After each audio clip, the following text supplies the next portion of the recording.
Milestone presenting Vira, truly independent AI homes. 0% no other charges. போரூருக்கே இது புதுசு. At Kattupakkam Porur. நான் வந்து ஃபிசிக்கலாக, எமோஷ்னலாக, மென்டலி, எக்கனாமிக்கலி எல்லா விதமான அப்யூஸும் அங்கே வந்து சந்தித்தேன். ஸோ போட்டிருந்த வந்து நைட் சூட்டோட வெளியில் வந்து எனக்கு அப்போது வந்துட்டு ஒன்றுமே இல்லாமல் வந்த என்னை ஏற்றுக்கிட்டது வந்துட்டு அவங்க தான் அப்படிங்கிற மாதிரி, கெனிக்ஷா தாங்கிற மாதிரியும், என்னைக்கு அந்த வீட்டை விட்டு வெளியே வந்தனோ அன்றைக்கி என்னுடைய மனதளவில் அவங்க எக்ஸ் ஒய்ஃப் ஆகிட்டாங்கன்னு போட்டிருந்தார். ஓகே, அந்த இடத்துல வந்து யார் உங்களுடைய வாழ்க்கையின் ஒளின்னு சொல்கிறீங்களோ அவங்க தான் நம்ம வாழ்க்கையை இருளாக்குனது அப்படிங்கிற மாதிரி அந்த மூன்றாவது நபரின் தலையீடால தான் இந்த விஷயம் நடக்கிறது. குழந்தைகள் வந்து பொது இடத்தில் பார்ப்பதையே விரும்புகிறார்கள் அப்படின்னு சொல்லியிருப்பாங்க. ஒன்று நம்ம இருந்த வீடு, எந்த வகையில் அந்த மூன்றாவது நபருடைய வீட்டுக்கு வர வச்சு நீங்கள் பார்க்கணும்னு நினைக்கிறீங்க? வீட்டை விட்டு நீங்கள் வந்துட்டு பறவையாக வந்து சிறகடிக்கும் போது நீங்கள் முதல்ல எங்கே போயிருக்கணும்? அப்பா அம்மாவை தானே பார்க்க போயிருக்கணும். ஏன் மூன்றாவது நபர் வீட்டுக்கு போனீங்க? இப்போ டிவோர்ஸ் தானே ஃபைல் பண்ணியிருக்காரு, குழந்தைக்கான கஸ்டடி பெட்டிஷன் எதுவும் போட்ட மாதிரி தெரியலையே. குழந்தை மேலே உருக்கமாக இருக்கவர் அதை பண்ணியிருக்கணுமா இல்லையா?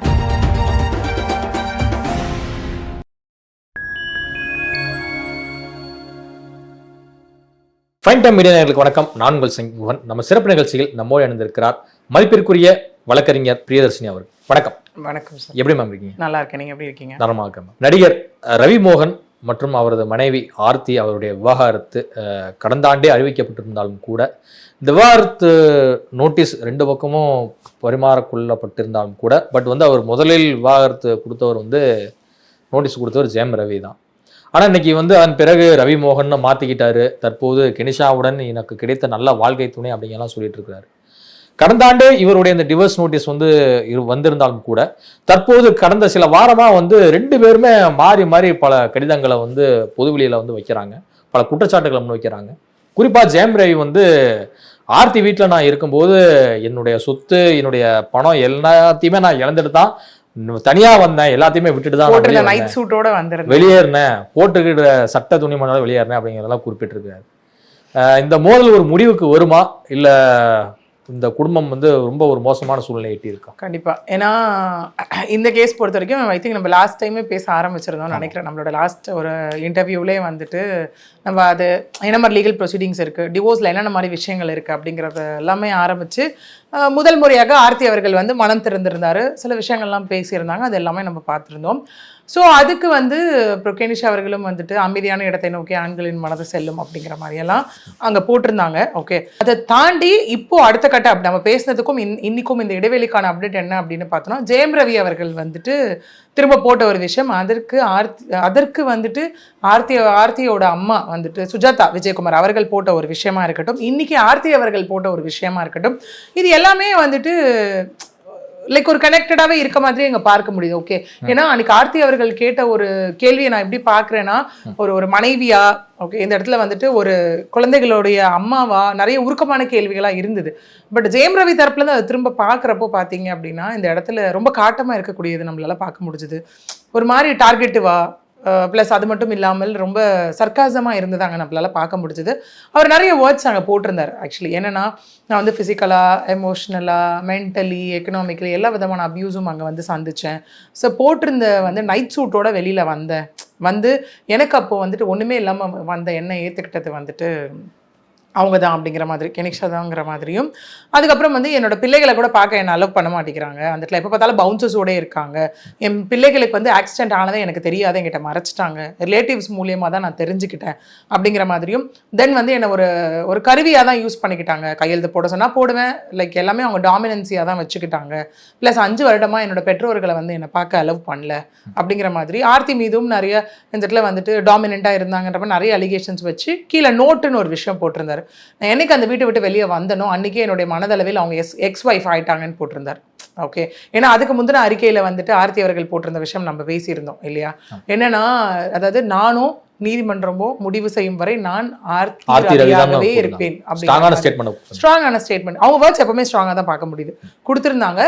ஸோ ரவி அவர்களும் இந்த மாதிரி விஷயங்களை சொல்லியிருந்தாரு. சொல்லிட்டு அதுக்கப்புறம் ஃபைனலாக கெனிஷாக்குன்னு ஒரு பர்டிகுலர் நோட்டை அங்கே போட்டிருந்தார். என்னன்னா வந்துட்டு she is light of my லைஃப்ன்ற மாதிரி, என்னோட ஃப்ரெண்டு, நல்ல கம்பானியன்ன்ற மாதிரியும், அவர்களை பேசுறதுக்கோ டிஸ்ரெஸ்பெக்ட் பண்ணுறதுக்கோ நான் எந்த வகையிலையும் அலோ பண்ண மாட்டேன் அப்படிங்கிற மாதிரியும். ஸோ குழந்தைங்கள் வந்து என்னோட ப்ரைடு, என்னோட ஹாப்பினஸே அவங்க தான், அவங்களுக்காக நான் 10 years or 20 years out of the court நான் கூட ஃபைட் பண்ணுவேன் அப்படிங்கிற மாதிரிலாம் நிறைய விஷயங்கள் அங்கே பேசப்பட்டிருந்ததை பார்க்க முடிஞ்சுது. அதாவது ஆர்த்தி அவர்கள் மீதும் ஆர்த்தியோடைய அம்மா அவர்கள் மீதும் நிறைய குற்றச்சாட்டுகள் அவர் வந்து அந்த இடத்துல அவர் வந்து அவர் அடுக்கியிருந்தார்.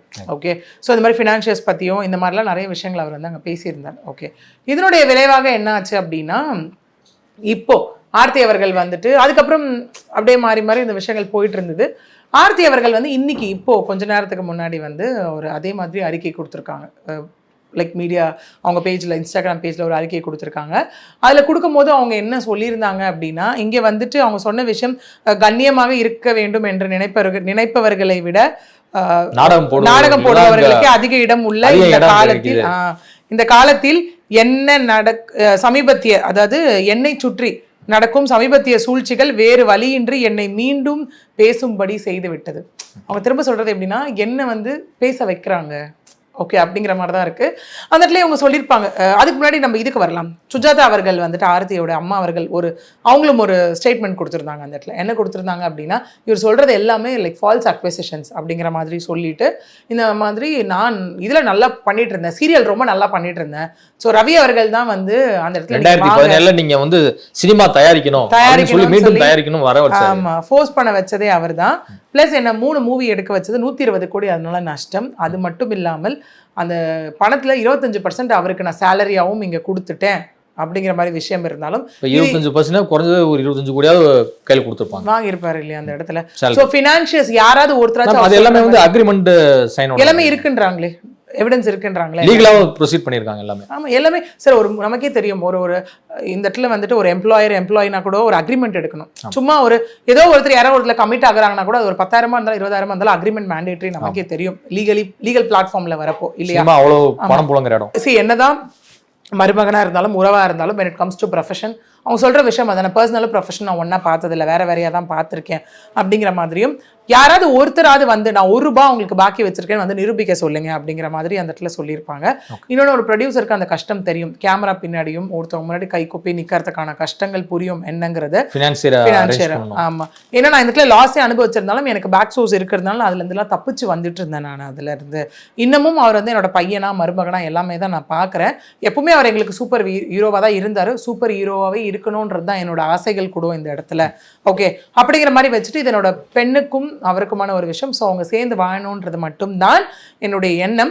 அது மட்டும் இல்லாமல் நான் அவருக்கு மெசேஜ் பண்ணதுக்கான ரீசன் கூட, அப்படி ப்ரொஃபஷனலாக ஏதாவது மெசேஜ் பண்ணாவாச்சு அவர்கிட்ட பேச ஒரு சான்ஸ் கிடைச்சிடாதா அப்படிங்கிறதுக்காக மட்டும்தான் நான் மெசேஜ் பண்ணேன் அப்படிங்கிற மாதிரி அவங்க அதுக்கு அவங்க மேலே வச்ச அக்விசிஷன்ஸ்க்கு அவங்க சில விஷயங்கள் சொல்லியிருப்பாங்க. இப்போ ஆர்த்தி அவர்கள் திரும்ப என்ன உள்ள வந்து சொல்கிறாங்க அப்படின்னா, அதாவது இந்த லைட் ஆஃப் லைஃப் அப்படிங்கிற மாதிரி ஒரு விஷயங்கள் நீங்கள் சொல்லியிருந்தீங்க இல்லையான்ற மாதிரி, அந்த இடத்துல வந்து யார் உங்களுடைய வாழ்க்கையின் ஒளின்னு சொல்கிறீங்களோ அவங்க தான் நம்ம வாழ்க்கையை இருளாக்குனது அப்படிங்கிற மாதிரி, அந்த 3வது நபரின் தலையீடால தான் இந்த விஷயம் நடக்கிறது, மற்றபடி எங்களுக்குள்ள எந்த பிரச்சனையும் இருந்ததே இல்லை அப்படிங்கிறது அவங்க விஷயமாவே இருக்கு. 1. 2வது, முன்னாடி அவங்க கொடுத்த ஸ்டேட்மெண்ட்ல என்ன சொல்லியிருக்காங்களோ அது இதே அவங்க திரும்ப இங்கே விளக்கியிருக்காங்க. 15 வருட காலமாக ஓகே இருவருமாக சேர்ந்து தான் ஃபினான்ஷியல் விஷயத்த பார்த்துக்கிட்டோம். அது மட்டும் இல்லாமல் எப்பவுமே நான் என்னோட தாயினுடைய வீட்டில் போய் நான் தங்கினதே கிடையாது, உங்களையும் நான் தங்க வச்சது கிடையாது. அந்த அவங்க கொரோனா டைம்ல கூட மென்ஷன் பண்றாங்க, சில நாட்கள் எங்களுடைய வீட்டுக்கு தான் வந்துட்டோம், நாங்க வந்து அம்மா வீட்டுக்குலாம் அதிகம் போகல. ஸோ ஆழ்வார்பேட்டில் இருக்க வீடும் ஈசிஆர்ல இருக்க வீடும் தான் நாங்கள் மாறி மாறி தங்கினது. அது நம்ம 2 பேரும் ஃபினான்ஷியலாக பண்ணி கொண்டு வந்தது. நமக்குள்ள இந்த ஃபினான்ஷியலாக எல்லா விஷயங்களும் நம்ம 2 பேரும் சேர்ந்து தான் அங்கே முடிவு எடுத்தோம் அப்படிங்கிறதா இருக்கட்டும். இன்னொன்று அவங்க சொல்கிற விஷயம் பார்த்தீங்க அப்படின்னா, பசங்களெல்லாம் யாருமே வந்துட்டு பார்க்கலாம் அலோவ் பண்ணாமல் இல்லை, ஓகே அது உங்களுடைய குழந்தை, நீங்கள் எப்போ வேணால் வந்து பார்க்கலாம் அப்படிங்கிறதும். இன்னொன்று, நீங்கள் 15 வருடமாக நீங்கள் இவ்வளோ கஷ்டத்தை அனுபவிச்சேன்னு சொல்கிறீங்கல்ல, குழந்தைங்களை பார்க்க விடலன்னு சொல்கிறீங்களே, நீங்கள் ஏன் சட்ட ரீதியாக எதுவுமே ப்ரொசீட் பண்ணல? நியாயமான கேள்வி தானே இந்த இடத்துல கேட்கக்கூடியது. ஓகே, ஏன் நீங்க ப்ரொசீட் பண்ணல? பசங்களை பார்க்கவில்லைன்னா கோர்ட்ல கேஸ் போடலாம், கஸ்டடி போடலாம்ல, என்ன பார்க்க விட மாட்டேங்கிறாங்க அப்படின்னு சொல்லி நியாயமான கேள்வி தானே அது. சரி, இவ்வளோ 15 வருஷமா துன்புறுத்தல் எல்லாம் அனுபவிச்சேன்னு சொல்றீங்கல்ல, அப்படி நீங்க கோர்ட்டுக்கு போயிருக்கலாம்ல, இவ்வளோ டார்ச்சர்ஸ் நான் அனுபவிக்கிறேன், ஏன் 5 வருஷமா போல? 3 வருஷம் லவ், 18 வருஷம் டோட்டலா. சரி, மேரேஜ் ஆன டைம் தான் கணக்குன்னு வச்சுக்கோங்களேன், ஏன் நீங்க போலன்றது 1. 2வது என்னன்னா, அங்க ஜெயம் ரவி அவர்கள் சொல்லியிருப்பாரு, அதான் நான் வெறுக்காலோட வெளில வந்தேன், ஒரு பர்ஸ் கூட எடுக்காம வந்தேன் அப்படிங்கிற மாதிரி எல்லாம். அதன் விளைவாக தானே அவர் அங்கே போலீஸ் ஸ்டேஷன்ல போய் கம்ப்ளைண்ட் கொடுத்து என்னோட பிலாங்கிங்ஸ் வேணும்னு கேட்டிருப்பாரு. அதுக்கப்புறம் எவிக்ஷன் நோட்டீஸ் அனுப்பினதா சொல்லப்படுது, அது எல்லாமே இருக்கட்டும். பட் அவங்க என்ன சொல்லியிருக்காங்க ஆர்த்தி அவர்கள்னா, அதெல்லாம் ஒன்றுமே கிடையாதுங்க. அவர் வெளில போகும்போது 5 கோடி மதிப்புள்ள ரேஞ்ச் ரோவர் காரில் தான் அவர் போனார். விலை உயர்ந்த அவருடைய பொருட்கள், காஸ்டியூம்ஸ், டிசைன்ஸ், ஐ மீன் விலை உயர்ந்த அவருடைய திங்ஸ் எல்லாமே அவர் எடுத்துகிட்டு தான் போனார். அந்த மாதிரிலாம் ஐ மீன் ட்ரெஸ்ஸஸ் எல்லாமே எடுத்துகிட்டு தான் போனார். அப்படி அவர் வெறுங்காலோட போல. இன்னொன்று இது திட்டமிட்டு அவர் போன ஒரு விஷயம்தான் அப்படிங்கிற மாதிரியும், ரொம்ப நாளைக்கு முன்னாடியே அவங்களுடைய அந்த இதை பற்றி எனக்கு தெரிய வந்துடுது. எங்கே குட்டு வாங்கக்கூடாது அப்படிங்கிறதுக்காக தான் ரொம்ப நாளாக அவர் பிளான் பண்ணி தான் இந்த விஷயத்தை வந்து நிறைவேற்றிருக்காரு அப்படிங்கிற மாதிரி விஷயங்களும் அவங்க சொல்லியிருப்பாங்க. சொல்லிட்டு அவங்க இன்னொன்றும் சொல்லியிருப்பாங்க, என்னென்னா குழந்தைகள் வந்து பொது இடத்தில் பார்ப்பதையே விரும்புகிறார்கள் அப்படின்னு சொல்லியிருப்பாங்க. ஒன்று நம்ம இருந்த வீடு, ஓகே, இல்லை எங்கள் அம்மா வீடு, இல்லைனா உங்கள் அப்பா அம்மா வீடு, ஓகே, அப்பா அம்மா வீடு, இல்லை உங்கள் அப்பா அம்மா வீடு, இல்லைனா பொது பிளேஸான லைக் ஆஃபீஸ், இங்கே தான் மீட் பண்ணணும்னு குழந்தை விரும்புகிறாங்க. எந்த வகையில் அந்த 3வது நபருடைய வீட்டுக்கு வர வச்சு நீங்கள் பார்க்கணும்னு நினைக்கிறீங்க? நீங்கள் பண்ணுற செயல் தான் குழந்தைகளை வெறுக்க வைக்குது. அப்போ நீங்கள் சொல்கிறது அந்த 3வது நபர் வீடு அப்படிங்கிறது வந்து கெனிஷாவோட வீடா? 3வது நபர் நீங்கள் லைட் ஆஃப் லைஃப்னு குறிப்பிட்டது அவங்க தானே இந்த இடத்துல, ஓகே. ஸோ அந்த மாதிரி விஷயங்கள் ப்ளஸ் அதை தாண்டி அவங்க இன்னொன்று இங்கே என்ன சொல்கிறாங்க அப்படின்னா, இதெல்லாம் சொல்லிட்டு அந்த ஆக்சிடென்ட் ஆன விஷயம் இருக்கு இல்லையா, அந்த விஷயம் ஆக்சிடென்ட் ஆகும்போது, அதாவது கணவர் வந்து தொடர்பு கொள்ள முடியாத இடத்துல இருந்ததுனால இந்த விஷயத்தை பற்றி தெய்வதீனமாக குழந்தைகள் தப்பிச்சிட்டாங்க, அதுக்கு இன்சூரன்ஸ் வேணும் அப்படிங்கிறதுக்காக நான் அந்த ஆஃபீஸ் போயிருந்தப்போ செக்யூரிட்டியால் நான் துரத்தப்பட்டேன், லீகலி அது எனக்கும் பங்கு உள்ள ஒரு இடம், எப்படி அப்படி பண்ணலாம் அப்படிங்கிற மாதிரி கொஸ்டின்ஸும் அவங்க கேட்டிருப்பாங்க. கேட்டுட்டு நீங்கள் வந்துட்டு இந்த அளவுக்கு ஒரு சோஷியல் மீடியாவில் வந்துட்டு அரக்கியாவோ ஒரு கெட்டவளாவோ ப்ரொஜெக்ட் பண்ண வேண்டிய அவசியமே இல்லை. இது ஸ்மூத்தா பர்சனல் லைஃப் என்ன வந்து ஒரு பொன் முட்டையிடும் வார்த்தாதான் பார்த்தாங்க, பயங்கரமா பணத்தாசை பிடிச்சவங்க அப்படிங்கிற மாதிரிலாம் அவர் குறிப்பிட்டிருக்காரு. அப்படின்ற மாதிரி குறிப்பிட்டிருந்தா இவங்க ஏங்க இவர் 100 கோடி 120 கோடி லாஸ் பண்ணணும்? அவர்கிட்ட தானே புடுங்க பார்த்துருக்கணும். ஏன் வந்துட்டு இவங்க செலவு பண்ணதுல? ஏன்னா இவங்க எல்லா இடத்துலையும் வந்து சாட்சியங்கள் இருக்குன்ற மாதிரி தான் ஆர்த்தி இந்த இடத்துல வந்துட்டு போட்டிருந்தாங்க. இந்த இடத்துல அப்படி பொன்முட்டையிடும் வார்த்தை நீங்க ஏன் சகிச்சுட்டு இருக்கணும்? இன்னைக்கு அப்ளை பண்ண டிவோர்ஸ் அன்னைக்கு அப்ளை பண்ணிருக்கலாம்ல. இல்ல இவருடைய அப்பா அம்மாவை கூட இவங்க எல்லாம் வந்து இதுக்கும் ஆர்த்தி அவர்கள், அது மட்டும் இல்லாம தனி ஒருவன் 2 வந்து எங்க அப்பா வந்து தயாரிக்க இருந்தாரு, அவருக்கு ஒரு விஷயம் நான் பண்ணி கொடுக்கணும்னு நினைச்சேன், ஆனா அவங்க வந்து என்னோட பெற்றோரே சந்திக்க முடியாத சிச்சுவேஷன்லாம். சரி, ஆர்த்தி அவர்கள் பாயிண்ட்லாம் நிறைய பேர் சொல்றாங்க. ஆர்த்தி அவர்கள் இங்க அப்படியே ஒரு கேள்வி கேட்டிருக்காங்களே, சரிங்க உங்க பெற்றோரை நாங்க பார்க்க விடல, உங்களை அப்படியே ஹவுஸ் அரெஸ்ட் பண்ணி வச்சிருந்தோன்னே வச்சுக்கோங்க கான்செப்ட். நீங்க வீட்டை விட்டு நீங்க வந்துட்டு பறவையா வந்து சிறகடிக்கும் போது நீங்க முதல்ல எங்க போயிருக்கணும்? அப்பா அம்மாவை தானே பார்க்க போயிருக்கணும். ஏன் 3வது நபர் வீட்டுக்கு போனீங்க? ஆர்த்தி கேட்கக்கூடிய கேள்வி இது எல்லாமே நம்மளை யோசிக்க வைக்கிறது தானே இந்த இடத்துல. ஏன்னா அவங்க எல்லாத்தையும் வீட்டை விட்டு வெளியேறியுடன் வந்து தாய் தந்தையரை பார்க்க போகலையாச்சு ரவிமோகன் அவர்கள்.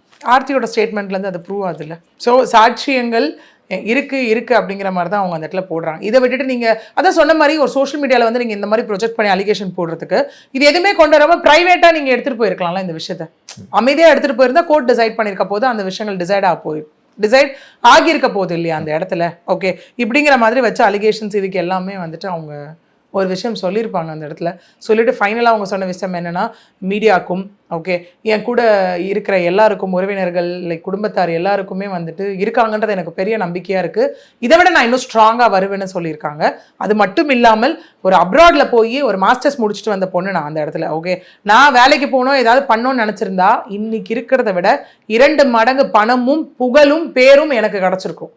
ஆனால் அதெல்லாம் நான் யாருக்காக? உங்களுக்காக தான் இந்த இடத்துல விட்டு கொடுத்தா. இன்னொன்று ஒரு மனைவியா இருந்து தீய பழக்கங்கள்ல இருந்து ஒரு கணவனை மீட்டு கொண்டு வரணும் அப்படிங்கிறதையும் நான் செஞ்சேன் இந்த இடத்துல. ஏன்னா இங்க ஜெயம் ரவினே வருது பாருங்க, ரவிமோகன் அவருடைய அப்பா அம்மாவே சொல்லியிருப்பாங்க இல்லையா ஒரு ப்ரெஸ் மீட்ல அந்த இடத்துல ஒரு பிரைவேட் சேனல் இன்டர்வியூல சொல்லியிருப்பாங்க இல்லையா, யூடியூப் சேனல் இன்டர்வியூல, என் பொண்ணு தான் என் பையனை மருமக தான் இன்னைக்கு தாயா இருந்து பாத்துக்கிறா அப்படிங்கிற மாதிரிலாம் அங்கே சொல்லியிருப்போம். கண்ணெல்லாம் கலங்கிருப்பாங்களே. அப்போ அது எப்படி பொய்யாகுமா என்ன அந்த இடத்துல? இல்லைன்னு சொல்கிறேன். ஏங்க அப்படி ஹவுஸ் அரெஸ்ட் பண்ணி வச்சதாங்க எல்லாமே ஓகேனா உங்களுக்கு அங்கே மீடியா ஸ்பேஸ் கிடச்சதில்ல, ஏன் இத்தனை நாளாக பேசல? என் ஒய்ஃப் தான் காரணம் இல்லை எல்லா ஸ்டேஜ்லேயும் சொன்னீங்க. இதே உங்கள் பையன் கூட சேர்ந்து நீங்கள் ஒரு மூவி நடிக்கும் போது அந்த இடத்துல ஒய்ஃப்னா ஒய்ஃப் ஸோ ஏன் சொல்லலை? ஸோ இதை தான் அவங்க கேட்குறாங்க. இத்தனை வருடமாக ஏன் சட்ட ரீதியாக அவரை எதுவுமே எதிர்கொள்ளலை? வெறும் இப்போ வந்து ஒட்டுமொத்த அலிகேஷன்ஸ் வைக்கிறாருல்ல. ஏன் யாராக இருந்தாலும் ஒரு கட்டம் வரைக்கும் தான் பொறுக்க முடியும். அதுக்கப்புறம் என்ன பண்ணுவோம்? நான் கோர்ட்டுக்கு போகிறேன்னு போவோமா இல்லையா? நாங்கள் அடைச்சி வச்சுருந்தோம், இதெல்லாம் பண்ண வீட்டில் அவர் ரொம்ப டார்ச்சர் பண்ணோம், இதெல்லாம் இருந்தால் ஏன் அவர் சட்ட ரீதியாக போகல? இல்லை குழந்தைங்களை பார்க்க விடலாம், ஏன் சட்ட ரீதியாக மூவ் பண்ணல? இப்போ டிவோர்ஸ் தானே ஃபைல் பண்ணியிருக்காரு, குழந்தைக்கான கஸ்டடி பெட்டிஷன் எதுவும் போட்ட மாதிரி தெரியலையே. குழந்தை மேலே உருக்கமாக இருக்கவர் அதை பண்ணியிருக்கணுமா இல்லையா? ஏன் பண்ண ஆர்த்தி வந்து சொல்றாங்க இவங்க பசங்களுடைய செல்போன் அவங்க கையில தான் வந்து இருக்கு, ஒரு மெசேஜ் கூட ஒரு முறையாவது பண்ண மாட்டாரா அப்படின்னு சொல்லிட்டு எல்லாம் ஏங்குறாங்க. மெசேஜ் இல்ல. அது மட்டும் இல்லாமல் கடந்த வருடத்துல இது வரைக்கும் 4 வாட்டி தான் அவர் குழந்தைகளை பார்த்துருக்காருன்னு அங்க ரெஜிஸ்டர் பண்றாங்க. இவ்வளவு விஷயங்களை பண்ணிட்டும் அவங்க ஃபைனலா சொல்ற ஒரு விஷயம் என்னன்னா, என்ன சட்ட நீதியின் மீது எனக்கு நம்பிக்கை, சட்டத்தையும் நீதிமன்றத்தையும் நம்புறேன் அப்படிங்கிற மாதிரி அவங்க போட்டிருக்காங்க. ஸோ இதெல்லாம் எனக்கு எங்க ஆஸ் அன் அட்வொகேட்டா பார்க்கும்போது பாத்தீங்கன்னா, வார்த்தைக்கு வார்த்தை அவங்க வந்து சாட்சியங்கள் இருக்கும்போது சும்மா யாரும் அப்படி போட மாட்டாங்க. நம்ம லாஸ்ட் டைம் பேசியிருந்த கோவிலில் சும்மா 19 எழுதிட முடியாது. இதெல்லாமே கோர்ட் வந்து கண்காணிக்கும். சாட்சியங்கள் ஒரு ஸ்டேட்மெண்ட்டே அது என்னன்னா, மக்களை திசை திருப்புவதாக ஒரு ஸ்டேட்மெண்ட் போதும், மிஸ்லீடிங் ஃபேக்ட் தானே அது எல்லாமே. அது ஒரு கேஸா ஃபைல் ஆயிரும். சொல்றாங்க இதே விஷயம் நம்ம யாரும் மறந்துருக்க முடியாது. சீமான் விஷயத்துல நம்ம என்ன நடந்தது, உள்ள வந்து காம்ப்ரமைஸ் பேசுறீங்களான்னு கேட்டுட்டு வெளில வந்து நான் காம்ப்ரமைஸ்லாம் ரெடியா இல்லைங்க அப்படின்னு சொன்னது மிஸ்லீடிங் ஃபேக்டா பார்த்தோமா இல்லையா அந்த இடத்துல. இதே விஜயலட்சுமி தரப்புல என்ன நடக்குதோ கேஸ் அது அடுத்ததுங்க. விஜயலட்சுமி தரப்புல இங்க யாராவது அட்வொகேட் இருந்தா சார் கோர்ட்குள்ள ஒன்னு சொல்லிட்டு வெளியே போய் வேற ஒன்னு சொல்றாங்க, மிஸ்லீடிங் ஃபேக்ட்னு கோர்ட்குள்ள சொல்லிருப்பாங்களா இல்லையா? அதுதானே விஷயமும் இந்த இடத்துல. அது வந்து ஒரு ஆதாரமா சப்மிட் பண்ணப்படும் கண்டிப்பா. அவங்க முதல்ல ஒருத்தவங்களுக்கே அந்த தைரியம் வராது. அந்த எவிடன்ஸ் இல்லாம எங்கிட்ட எவிடன்ஸ் இருக்குன்னு சொல்ற ஒரு ஆதாரங்கள் அந்த இடத்துல வராது. அதுதான் அவங்க அம்மாவும் அந்த இடத்துல சொல்லியிருப்பாங்க. எல்லாமே each and everything is been டாக்குமெண்டட்னு சொல்லியிருப்பாங்க அந்த இடத்துல. ஸோ இப்படியாக தான் ஆர்த்தியோட பதில் இப்போ இருக்கு. ஆனால் ரவிமோகன் குறிப்பிட்டிருக்கிற அந்த அறிக்கையில வந்து என்ன சொல்றாருன்னா, எனது மகனை வந்து பார்க்க அனுமதிக்கவில்லை அப்படிங்கிறத வந்து குறிப்பிடுறாரு. நான் மகனை விட்டு நான் பிரிய மாட்டேன், என் மனைவியை விட்டு தான் நான் பிரியறேன் அப்படிங்கிறதெல்லாம் குறிப்பிட்டு என்னோட பிரைட் அண்ட் அப்ப அவருடைய வாழ்க்கையில ஆர்த்தியே இல்ல அப்படிங்கிற ஒரு முடிவுக்கு வந்து வந்துட்டாரு. அவர் அன்னைக்கே போட்டாரு கீழே நோட்ல. அதான் சொன்னேன், என்னைக்கு நான் வீட்டை விட்டு வெளியே வந்தேன் அன்னைக்கே எனது மனதளவில் நான் வந்து எக்ஸ் ஒய்ஃப் டிசைட் பண்ணிட்டு அன்னைக்கு போட்டிருக்காரு இல்லையா. அப்ப இது வந்து ஸ்டபனா ஏதோ டிசைட் பண்ண மாதிரி தானே இருக்கு இந்த இடத்துல. சி டு பி ஃப்ராங்க், இன்னைக்கு ஒரு நார்மல் மேட்ரிமோனியல் டிஸ்பியூட் லைஃப்ல எடுத்துக்கோங்களேன், 2 பேருக்குள்ள பிரச்சனைனா என்னைக்கு வேணா பேசி தீர்த்துலாம். 3வது மனிதர்களோட தலையீடு இருக்கும் பட்சத்தில் அந்த 3வது மனிதர் யாராக வேணா இருக்கலாம். தலையீடு இருக்கும் பட்சத்தில் ஒருத்தவங்க அதுக்கு இன்ஃப்ளூயன்ஸ் ஆகுறாங்க, தலையாட்டி பொம்மை ஆயிட்டாங்கனாலே கஷ்டங்க. ஏன்னா என்ன ஆகுனா, அவங்க எப்படி ஆகிட்டனா மைண்டு ஃபிக்ஸ் ஆகிடுவாங்க. இப்போது நான் ஜென்ரலாக டேர்மில் சொல்லணும்னு வச்சுக்கோங்களேன், இப்போ நம்மள தெரிய வராங்க கிளைண்ட்ஸ் 2 பேரும் வராங்கன்னு வச்சுக்கோங்களேன். வரும்போது அவங்க ஓப்பன் மைண்டடாக வராங்க அப்படின்னா நம்ம பேசலாம். 1 மணி நேரம் 2 மணி நேரம் பேசும்போது அவங்களுக்கு மண்டைக்குள்ள விஷயங்கள் போகும். இது சொல்கிறாங்கப்பா அப்படின்னு. மீடியேஷனில் உட்காரும் போது அந்த விஷயம் நடக்கும். மீடியேஷனில் என்ன நடக்கும், நீங்கள் என்ன சொல்கிறீங்க சொல்லுங்கள், நீங்கள் என்ன சொல்கிறீங்க சொல்லுங்கள், உங்கள் உணர்ச்சிகள்லாம் கொட்டணுமோ கொட்டுங்க, ஒருத்தர் பேசுங்க, கேள்வி கேளுங்க, மனஸ்தாபம் இருந்தால் சரியாயிடும். இதுதான் மீடியேஷனில் நடக்கிற ஒரு விஷயம். ஆனால் நீங்கள் வந்து உட்காரும் போதே மைண்டை ஃபுல்லாக பிளாக்கேஜில் வச்சுக்கிட்டு இதுதான் என் டிசிஷன் உட்காந்திங்கன்னா, ஒரு நாள் முழுக்க பேசினாலும் அந்த விஷயம் மண்டைக்குள்ள போகுமா போகாதா? பசுமரத்தாணி போல பதிஞ்சிருச்சு, போகாது இல்ல. அப்ப இதுதான் விஷயம் அந்த இடத்துல. கெனிஷா அவர்கள் வந்து இன்ஸ்டாகிராம்ல பதிவிட்டிருக்காங்க, புதிய பயணத்தை தொடங்கவிருக்கிறேன் அப்படின்னு சொல்லிட்டு. இப்போ ஏற்கனவே ரவிமோகன் அவர்கள் எனக்கு ஒரு நல்ல துணை கிடைச்சிருக்காங்க அப்படின்னு குறிப்பிட்டிருக்காங்க. ஸோ இதெல்லாமே பார்க்கும்போது இப்போ கெனிஷா வந்து இவ்வளவு ஸ்ட்ராங்கா இருக்காங்க அப்படின்னா, அப்போ ஆர்த்தியை பிரிந்து திருமணம் செய்யத்தான் தயாராக இருக்கிறாரா கெனிஷா? ஏன்னா அவங்க போட்டதே பாருங்களேன், இந்த சத்தங்களுக்கு இடையே அமைதியான நம்பிக்கை ஒன்று காத்திருக்கிறது அப்படிங்கிற மாதிரி தான் இதில் போட்டுட்டு, எனது ஆன்மாவின் கஷ்டம் தனியாக தான் இருக்கிறது, அதே சமயம் அவையெல்லாம் மன உறுதியை கொடுக்கின்றன அப்படிங்கிற மாதிரி கொடுத்துட்டு, இப்பொழுதுள்ள சூழலில் நான் இசையை பிடித்து கொண்டு நிற்கிறேன். ஓகே, காயங்களை பாடங்களாக ஏற்றுக்கொள்கிறேன், நாளைய விடியல் புதிய தொடக்கத்தை நோக்கி பயணிக்கிறது என்று குறிப்பிட்டுள்ளார். அந்த புதிய தொடக்கம் என கெனிஷா குறிப்பிட்டது எதை? This is two soon actually. இது இன்னும் எதுவுமே இங்கே முடிவாகலை. இப்போ தான் மீடியேஷன் ஸ்டேஜ்லேயே இருக்குது இந்த இடத்துல. ஓகே, ஒரு வேலை ஆர்த்தி சைடு எவிடன்ஸ் எல்லாமே இருந்து ப்ரூவ் ஆயிடுச்சுன்னா இங்கே அவருக்கு டிவோர்ஸே கிடைக்க போகிறது இல்லை. என்ன பண்ண போறாரு? ஃபேக்ட் இல்லை. இப்போ ஒரு வேலை எவிடன்ஸ் எல்லாம் ரவி பக்கம் இருந்ததுன்னா டிவோர்ஸ் கிடைச்சிட போகுது. இல்லை, பொதுமக்கள் பார்வையில் நிறைய கமெண்ட்லாம் வந்து போடுறாங்க, என்ன புது பொண்ணு மாப்பிள்ள மாதிரி கையை பிடிச்சிலாம் அந்த கல்யாணத்தில். நம்ம மக்கள் என்ன பண்ணாங்கன்னு நான் சொல்லட்டுமா? ஆக்சுவலி எல்லாரோட ஒரு காமன் சைக்காலஜி தான் அது. இந்த மாதிரி ரவி அவர்கள் ஒரு விஷயம் போடுறப்போ கெனிஷா மேலே ரவி அவர்கள் இந்த மாதிரி ஒரு போஸ்ட் போடுறப்போ வந்து ஆர்த்தி மேலே வன்மத்தை கக்கினாங்க. ஓகே, இப்போ ஆர்த்தி அவர்கள் போடும்போது ரவி மேலே வந்துட்டு விஷயங்களை போடுறாங்க இல்லையா? ஸோ பப்ளிக்கோட வியூன்றது வச்சு மாறிக்கிட்டே இருக்கும். யார் என்னன்றது அது ரியலைசிங் பாயிண்ட் வரது கொஞ்சம் டைம் எடுக்கும். மேபி இப்போ பீப்புளுக்கு புரிஞ்சிருக்கும்னு நினைக்கிறேன் ரியலைசிங் ஃபேக்ட் வரப்போ இல்லையா? ஏன்னா இங்கே அவங்க ஏன் நான் திரும்ப இது சப்போர்ட்டிவ் ஒரு நான் சப்போர்ட்டிவ் அப்படி கிடையாது. ஏன் இவ்வளோ ஸ்ட்ராங்காக இருக்குன்னா, இவங்க வைக்கிற கேள்விகள் சரியா இருக்கா இல்லையா? போலன்னா நீங்க லீகலா போயிருக்க வேண்டியது தானே, உங்களுக்கு உரிமை இருக்கு, நீங்க வந்து பார்த்துருக்க வேண்டியது தானே. யாரும் வந்து குழந்தைய வந்து பார்க்கறத உங்களை தடுத்திருக்க மாட்டாங்கல்ல அப்படிங்கிற மாதிரி எல்லாமே போடுறீங்க இல்லையா? இன்னொன்று அவங்க சொல்றாங்கல்ல, சி டு பி திங் என்ன அப்படின்னா, கண்டிப்பா இப்போ அவங்க வந்து ஃபார் எக்ஸாம்பிள் சொல்றாங்கன்னு வச்சுக்கோங்களேன், வீட்டை விட்டு அவர் வந்து ரேஞ்ச் ரோவர்ஸ் கார்ல தான் வெளில போனாருன்னு போது கண்டிப்பா அவங்க வீட்டுக்கு வெளியே சிசிடிவி இருக்குமா இருக்காதா? அது கூட ஒரு பெரிய எவிடன்ஸா இருக்கலாம்ல. இப்போ சுஜாதா அவர்கள் வெளியிட்ட ஒரு அறிக்கையில் வந்து ஒரு புதிய புயலை வந்து கிளப்பியிருக்காங்க. என்ன சொல்கிறாங்க அப்படின்னா, உங்களுக்காக நான் செலவு பண்ணேன், அதெல்லாம் தாண்டி உங்களை நான் மகனாக தான் வந்து பார்த்தேன். ஆனால் என்னை எப்போவுமே அம்மா அம்மான்னு அழைக்கிற அந்த முகத்தை தான் நாங்கள் மீண்டும் வந்து எதிர்பார்க்குறோம். தயவுசெய்து என் பொண்ணு வாழ்க்கைக்காக நீங்கள் வந்து வாழணும், என் பேர குழந்தைங்களுடைய லைஃப் நல்லா இருக்கணும்னு நான் நினைக்கிறேன்.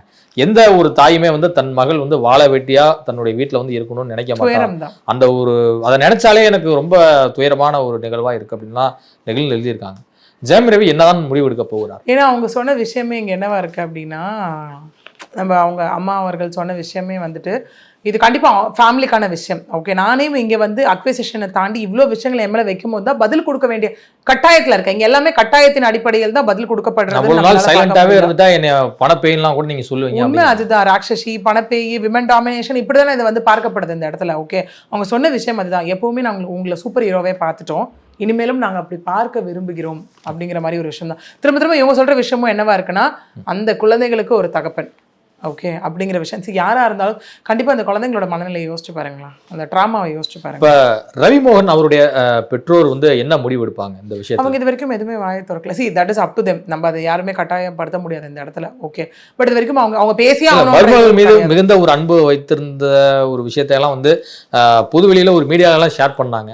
ஸோ அப்படி இருக்கும்போது 2 பேரன்களையும் மருமகளையும் இப்படி விட்டு பிரிகிற இந்த சூழ்நிலையை அவங்க ஏதாவது புத்திமதி சொல்லலையா?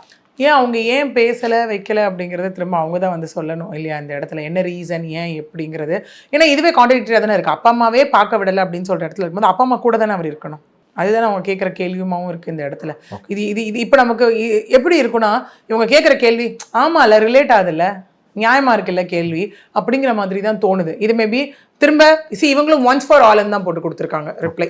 ஓகே, அப்படி இருக்கும்போது திரும்ப ரவி அவர்கள் ஏதாவது வரப்போதா, இல்லை இவங்க கிட்ட இருந்து 3வது நபர் கிட்ட இருந்து ஏதாவது வரப்போதா அப்படிங்கிற விஷயங்கள் எல்லாமே மேபி அடுத்தடுத்த அப்டேட்ஸாக இருக்கும். அதில் இதுவரை உங்கள் பல்வேறு கருத்து கொடுக்க நன்றி. நன்றி.